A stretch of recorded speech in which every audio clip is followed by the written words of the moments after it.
Welcome back to another technical deep dive here in the debug zone. Today we're tackling a big question and breaking it down with insights from other users. Hopefully this clears up some misconceptions and helps you get the answer you need. So buckle up, stay a little curious, and let's jump right in.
And that's a wrap.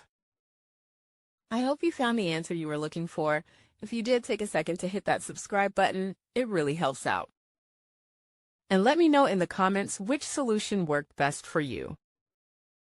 See you next time in the debug zone.